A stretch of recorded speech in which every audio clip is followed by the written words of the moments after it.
नमस्कार, आप देख रहे हैं डीडी हिमाचल और स्वागत है आपका कार्यक्रम मास्क अप कैंपेन इंडिया में। आज वैश्विक महामारी नोवेल कोरोना वायरस ने पूरे विश्व को अपनी गिरफ्त में ले रखा है। ये एक ऐसा वायरस है जिससे सांस लेने में तकलीफ होती है। ये जो वायरस है ये हमारे श्वसन तंत्र को पूरी तरह से ख़राब कर देता है। आज इस वायरस से हर किसी को बचने की ज़रूरत है। इस वायरस से बचने के लिए हमारी पहल क्या होनी चाहिए, इस विषय पर आज हम लोगों से बातचीत करेंगे, जानेंगे उनके विचार कि किस तरह से सावधानियों के द्वारा हम इस वायरस से बच सकते हैं। आइए बातचीत करते हैं लोगों से इस वायरस से सावधानियों के विषय में। हमारे देश के जो बुज़ुर्ग हैं वो जिस तरह से सारे नियमों का पालन करते हुए इस वैश्विक महामारी से बाहर निकलने का प्रयास कर रहे हैं वो सचमुच में सराहनीय है। और जैसा कि हम सभी जानते हैं कि जिस तरह की मुहिम चल रही है कि यदि हम 2 लोगों को मास्क पहनने के लिए प्रोत्साहित करेंगे तो एक चेन सी बनती जाएगी और ये चेन जो है वो पूरे देश में फैल जाएगी और जिससे जो संक्रमण का खतरा है वो और कम होता जाएगा। आइए बातचीत करते हैं हमारे साथ जुड़े ऐसे ही बुज़ुर्गों से। जी, आपसे जानना चाहेंगे कि आप किस तरह से लोगों को प्रेरित करती हैं कि वो मास्क पहने? देखते हैं कि बाहर लोग सभी मास्क में ही रहते हैं। वैसे हम गांव से आते हैं, झंझीड़ी से नीचे, खलीनी से नीचे से, तो गांव में हम सभी सबको यही बताते हैं कि मास्क कितना ज़रूरी है। ये जो कोविड फैल रहा है यही हमारे लिए सेफ़ है, तो जो इससे थोड़ा हमें बचा सकता है वायरस से। ये कितना ख़तरनाक वायरस है, इससे हमें मास्क में बिल्कुल भी इसकी अवहेलना नहीं करनी चाहिए। 2 बजे तक अपन ड्यूटी करते हैं, फिर अपने घर में रहते हैं, नहा धो कर अपने घर में रहते हैं, बच्चों की बहुत देखभाल करते हैं। आप किस तरह से जो आसपास के लोग हैं उन्हें प्रेरित करते हैं कि वो भी मास्क का प्रयोग करें, जैसे कि आप खुद मास्क का प्रयोग करते हैं? हम जिसको भी देखते हैं भाई इसने मास्क नहीं पहना है उनको ज़रूर बोलते हैं कि मास्क पहना करो और मास्क ठीक से पहना करो, क्योंकि कुछ लोग जो है मुंह में लगाते हैं मास्क और नाक नहीं ढकते, जबकि नाक से इन्फेक्शन जाने का ज़्यादा खतरा रहता है। क्योंकि हम कोई भी चीज़ छूते हैं तो नाक में मुंह में हाथ लगाते हैं तो वहाँ से इन्फेक्शन होने का डर होता है। और हम किसी ने गलत मास्क पहना होगा उसको भी हम इसी तरीके से बोलते हैं कि तो ठीक से मास्क ऐसा पहना करो, सबको हम यही बोलते हैं। हमारे साथ हैं डॉक्टर राजेश कुमार जी, जो कि एक समाज सेवक हैं। आइए सुनते हैं उन्हीं की ज़ुबानी कि इस वैश्विक महामारी कोरोना वायरस के समय में किस तरह से उन्होंने समाज के प्रति, देश के प्रति अपने कर्तव्यों को पूरा किया है। राजेश जी, ये ऐसी बीमारी है जिसका अभी तक कोई इलाज नहीं है, तो हम देख रहे हैं कि मैं सबसे पहले डीडी को थैंक्स करना चाहता हूँ कि जो आप ये मास्क इंडिया जो कैंपेन पैन इंडिया कर रहे हो, मुझे लगता है इससे अच्छा मूवमेंट मुझे आज के टाइम में कुछ नहीं होगा, क्योंकि ये ऐसी बीमारी जिसका अभी तक कोई इलाज नहीं है। तो मैं समझता हूँ कि जो मास्क ही आज के टाइम में एक ऐसा वैक्सीन है, जो दवाई है जो इसके स्प्रेड से बचा सकता है। जैसे मैं एक ऐसी संस्था से जुड़ा हूँ जो बुज़ुर्गों के लिए काम करती है, हेल्पेज इंडिया। तो जब से ये कोविड आया हुआ है हमारे देश में और मैं हिमाचल में प्रोग्राम्स को देखता हूँ, तो हम देख रहे थे कि मतलब इनिशियली काफ़ी जो स्प्रेड हो रहा था बहुत कम हो रहा था, बट जैसे ही अनलॉक स्टार्ट हो गए तो ये जो कोविड है बहुत बहुत बहुत तेज़ और बहुत स्पीड से फैल रहा है हमारे पूरे देश में और हमारे हिमाचल में भी। तो क्योंकि इसका अभी कोई इलाज नहीं है, कोई इलाज ही नहीं है, तो इसका बेस्ट इलाज जो है अभी हमको मास्क लगाना पड़ेगा। तो मैं पूरे हमारे जो पब्लिक है, हमारे यूथ है, हमारे जो बुज़ुर्ग है, सभी से मैं ये रिक्वेस्ट करता हूँ कि प्लीज़ आप मास्क लगाइए, क्योंकि मास्क ही आप एक ऐसा इक्विपमेंट है जिसकी वजह से हम बचा सकते हैं, जिस वजह से हम इस बीमारी से स्प्रेड होने से बचा सकते हैं। तो मैं एक सोशल वर्कर हूँ, तो हिमाचल में भी हम लोग पिछले 6 महीनों से, जब से कोविड आया है, तो हम लोग पूरे अर्बन एरिया से लेकर हिमाचल के बिल्कुल रूरल एरिया में भी हम इसके अवेयरनेस के ऊपर काम कर रहे हैं। खासकर मास्क डिस्ट्रीब्यूशन हम लोग कर रहे हैं, और मास्क लगाना है कैसे लगाना है बहुत इंपॉर्टेंट है, क्योंकि हम ये देखते हैं कि कुछ लोग मास्क तो लगाते हैं, कुछ गले में लगा के रखते हैं, या तो आप कुछ कंप्लीट हम लोग कवर नहीं कर पाते। तो हम लोग ये अवेयर करवा रहे हैं, बिल्कुल गाँव जाके हमारे जो वॉलंटियर्स है, हमारी टीम है, हम लोग ये बोलते हैं कि कुछ प्रोटोकॉल्स हैं। मैं लोगों से भी और ये अपील करता हूँ, सबसे पहले तो आप मास्क अच्छी तरीके से लगाइए, कंप्लीट लगाइए, और जब आप मास्क पहनते हैं तो आप दूसरों को भी, हम लोग यही बोलते हैं कि आप दूसरों को भी, अपने रिश्तेदार है, फैमिली मेम्बर्स है, कभी लोगों को आप ये अवेयरनेस दें कि मास्क का क्या इंपॉर्टेंस है। तो हम लोग ये वाला जो कैंपेन है मास्क बांट रहे भी हैं पूरे हिमाचल में, साथ साथ में हम लोग इसके ऊपर अवेयरनेस भी कर रहे हैं। साथ में मैं लोगों से और सभी लोगों से ये अपील करता हूँ कि सबसे पहले तो जो कुछ प्रोटोकॉल्स है आज के टाइम में कोविड का, सबसे पहले तो आप कम से कम 20 सेकंड से हाथ को अच्छी तरह से धोइए।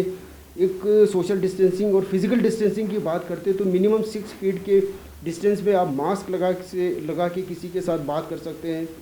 और हो सके तो आप बिल्कुल क्राउडेड एरिया में है वहाँ पे ना जाएं। अगर जाएंगे तो बिल्कुल मास्क लगा के जाइए, बहुत ज़रूरी है मास्क। और हम लोग ये भी कहते हैं कि अगर कहीं पे भी थूकना हो तो थूके, मैं तो बोलता हूँ कभी बिल्कुल पब्लिक एरिया में मत थूके। अगर थूकना भी है तो आपको ऐसी जगह पे जहाँ से ये स्प्रेड ना हो। तो मैं दूरदर्शन को भी इसके बारे में थैंक्स करना चाहता हूँ कि ये जो कैंपेन है, कैंपेन की वजह से हम लोग ये मास्क ही एक ऐसा हमारे पास अभी इंस्ट्रूमेंट है, एक ऐसा वैक्सीन है जो हम लोग पूरे इंडिया में स्प्रेड होने से बचा सकते हैं।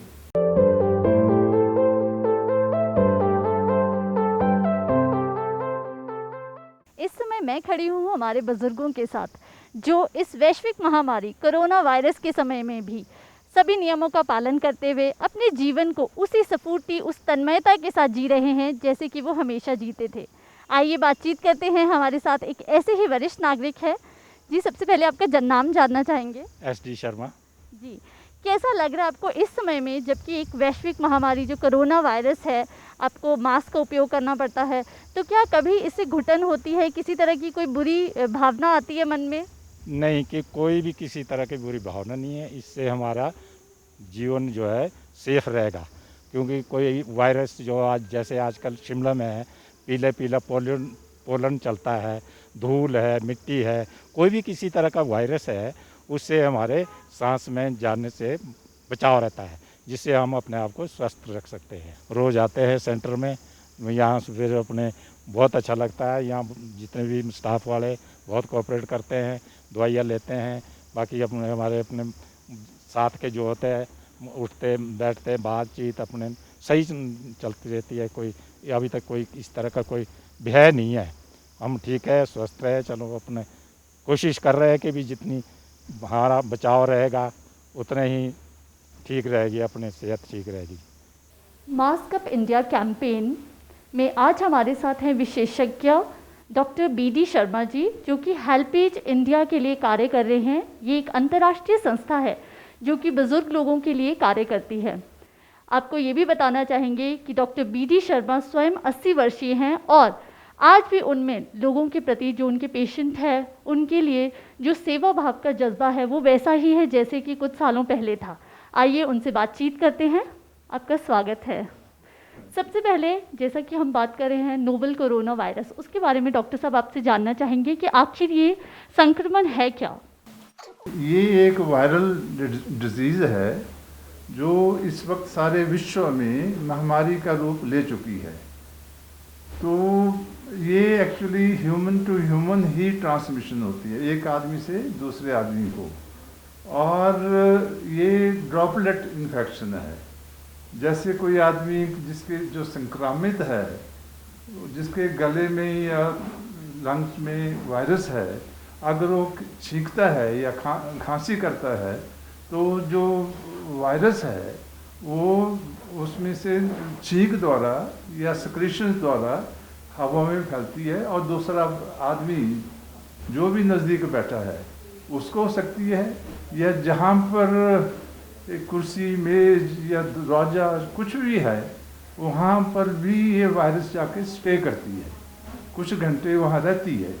और दूसरा आदमी जब उस पर बैठेगा तो उसका नेचुरली उसका टच होगा, उसके हाथों में भी लगेगी, और जब फिर हाथ जो है वो नाक की तरफ या चले जाते हैं या नाक मुंह की तरफ चले जाते हैं, और जो वायरस है वो उस मनुष्य के प्रति के शरीर में भी प्रवेश कर जाती है और उसको भी संक्रामित कर देती है। किन लोगों के ऊपर इसका सबसे ज़्यादा खतरा रहता है? क्या किसी आयु वर्ग का विशेष ध्यान रखना पड़ता है? ये एक्चुअली वायरस की और हमारी इम्यूनिटी, जो रोग प्रतिरक्षक हमारी शक्ति है, उसके बीच में लड़ाई है। अगर वायरस की डोज ज़्यादा मिलती है और आपकी जो इम्यूनिटी है वो कम है, तो ये वायरस उस मनुष्य पर अटैक करेगी और उसको बीमार हो जाएगा। तो इसमें एक्चुअली ज़्यादा जो है वो बात इम्यूनिटी की है, रोग प्रतिरक्षण समीक्षा। तो और ये जो है ऐसा कोई विशेष आयु वर्ग, लेकिन बुजुर्गों में और बच्चों में क्योंकि ऑलरेडी उनके रेजिस्टेंस थोड़ी कम होती है और वो कुछ और बीमारियों से भी सफ़र कर रहे होते हैं, तो उनमें भी ये जो इम्यूनिटी लेवल है वो कम होता है, तो उनके ज़्यादा चांसेस हैं कि अगर उन पर अटैक होता है तो वो सफ़र कर जाएंगे। आपने इम्यूनिटी की बात की, तो इम्यूनिटी को बढ़ाने के लिए हम क्या कुछ कर सकते हैं अपने लेवल पे, ताकि हमें ये जो वायरस है इसका संक्रमण ना हो? इम्यूनिटी एक्चुअली आदमी पर खुद डिपेंड करती है। पहले तो ये ना कि उसकी आदमी की अपनी जो इम्यूनिटी है वो तभी बढ़ेगी जब वो रोज़ अपनी जो डेली रूटीन है उसको ठीक रखता है। तो जैसे जो मनुष्य सुबह उठेगा, योगा वगैरह करेगा, एक्सरसाइज करेगा, शुद्ध वायु में रहेगा, तो और शुद्ध जो खाना है पीना है वो भी को ठंडा नहीं खाए, बासी नहीं खाए, ताज़ा फ्रेश फ्रूट वगैरह खाए, तो उसकी जो ये शक्ति है ये बढ़ जाती है। और कुछ दवाइयाँ भी होती हैं, जैसे हम लोग तो एलोपैथी में zinc, vitamin C, vitamin D वगैरह देते हैं, तो उसकी ये दवाइयाँ थोड़ी सी मदद करती हैं। ये जो संक्रमण है इससे बचने के लिए विशेष तौर पर किन सावधानियों को ध्यान में रखना चाहिए? जैसा कि मैंने आपको पहले भी कहा कि ये ड्रॉपलेट इन्फेक्शन है और आदमी से आदमी में फैलती है, और जो उसके संक्रामित सिक्रेशंस हैं उसके माध्यम से फैलती है। तो पहला बचाव तो यही है कि हर एक आदमी को मास्क पहननी चाहिए और उसको सही ढंग से मास्क पहननी चाहिए। तो ऐसा सिर्फ फॉर्मेलिटी के से एक नहीं लगानी चाहिए, उसके नाक, क्योंकि नाक से एंटर करती है वायरस, तो मास्क का प्रयोग करना बहुत ही ज़रूरी है ताकि ये नहीं फैले। और दूसरी बात ये है कि जो डिस्टेंस है, जिससे 2 गज की दूरी हम कह रहे हैं, कुछ 2 मीटर या 6 गज या 2 गज, तो वो बहुत ज़रूरी है, क्योंकि जो वायरस या छींक मारते हैं तो उसका मैक्सिमम जो है वो 1 मीटर तक डिस्टेंस होता है। तो जो है डिस्टेंस 2 गज की दूरी बहुत ही ज़रूरी है।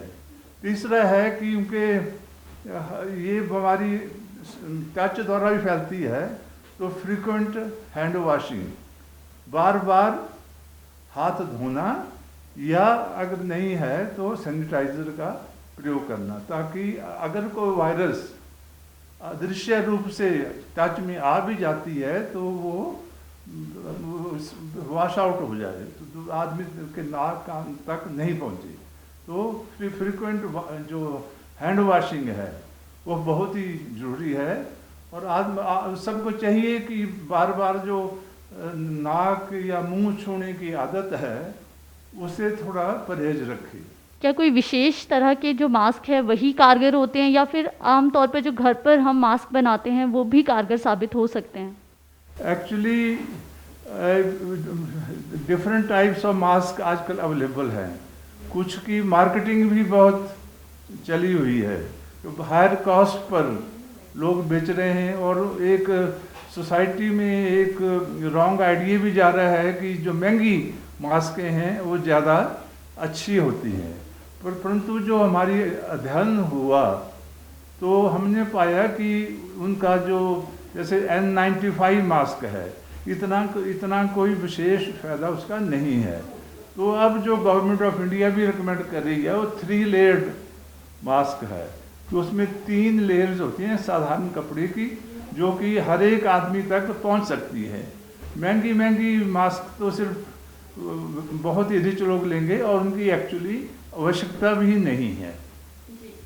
जो मास्क होते हैं क्या उन्हें रीयूज़ किया जा सकता है, दोबारा यूज़ किया जा सकता है, या फिर वो उपयोग के लिए नहीं रहते हैं, दोबारा हम उनको उपयोग नहीं कर सकते हैं? जो कपड़े के मास्क हैं उनको तो वॉश करके यूज़ हो सकता है, बाकी जो प्लास्टिक के हैं वो तो यूज़ एंड थ्रो वाली बात है, क्योंकि वो संक्रमित हो जाते हैं तो फिर उनको वॉश आउट करना बहुत मुश्किल है। डॉक्टर साहब, जो इस तरह के आपने कहा जिन्हें दोबारा प्रयोग में ना लाया जा सकता है, ऐसे जो मास्क होते हैं उनको डिस्पोज ऑफ करने के लिए क्या, किस तरह से उन्हें डिस्पोज ऑफ किया जाए, क्या किया जाए उसके लिए? उसके लिए भी एक टेक्निक है।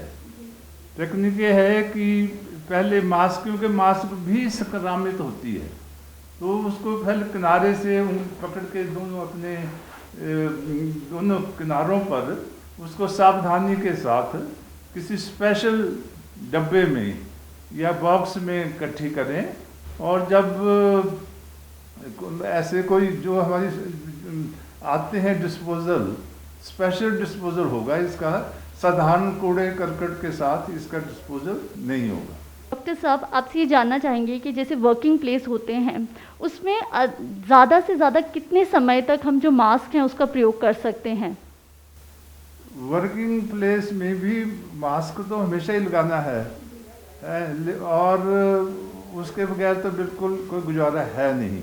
परंतु जो क्राउडेड प्लेस ही है जहाँ बहुत एसी वगैरह लगे हैं, वहाँ उसको ज़रा अवॉइड करना चाहिए, या बीच में उनके थोड़ी ऑब्स्ट्रक्शन हो, क्योंकि एसी वगैरह में ज़रा ज़्यादा कमरे में ये फैलता है।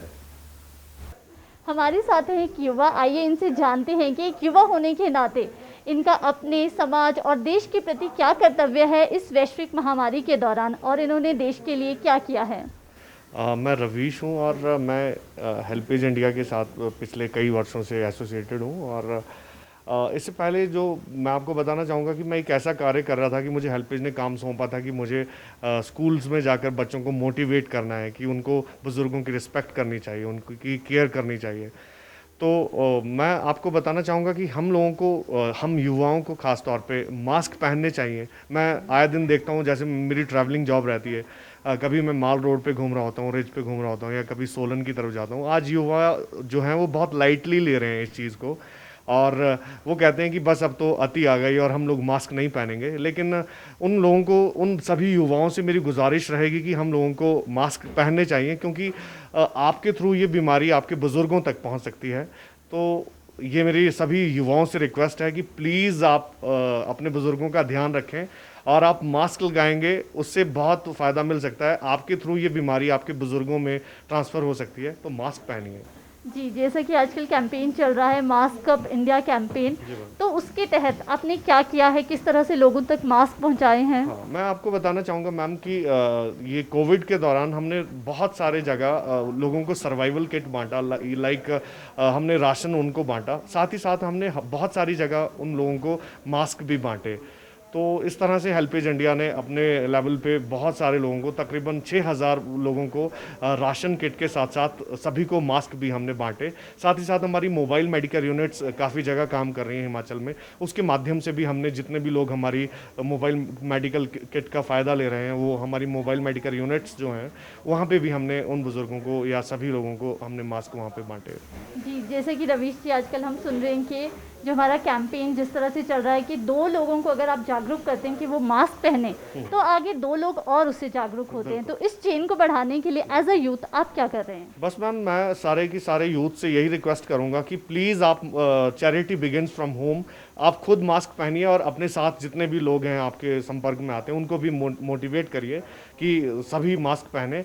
और इस तरह से फिर जब ये चेन आगे से आगे जुड़ती जाएगी तो सब लोग अवेयरनेस, सभी में अवेयरनेस फैलेगी और हमारा इंडिया जो है वो स्वस्थ इंडिया हो जाएगा। कोविड से हम लोग अच्छे से लड़ पाएंगे। आज कार्यक्रम में हमने बहुत से लोगों से बातचीत की और जाना कि किस तरह से इस वैश्विक महामारी से हम बच सकते हैं यदि हम कुछ सावधानियों का पालन करें, और ये भी जाना कि ऐसी कौन सी चीज़ें हैं जो हमें नहीं करनी चाहिए। ज़रूरी है कि हम मास्क अप इंडिया में जो एक चेन है उसका निर्माण करें, हम 2 लोगों को जागरूक करें कि मास्क पहनना कितना ज़रूरी है, और वो 2 लोग आगे 2 लोगों को जागरूक करें और मास्क की महत्वता को बताएं। तो ज़रूरी है कि एक चेन बने और जन आंदोलन के रूप में हम लोग मास्क की महत्वता को समझें और इसे एक जन आंदोलन के रूप में लोगों के सामने लेकर आएं। तभी हम इस वैश्विक महामारी से बच सकते हैं और स्वस्थ रह सकते हैं। आज कार्यक्रम में बस इतना ही, हमें दीजिए इजाज़त, नमस्कार।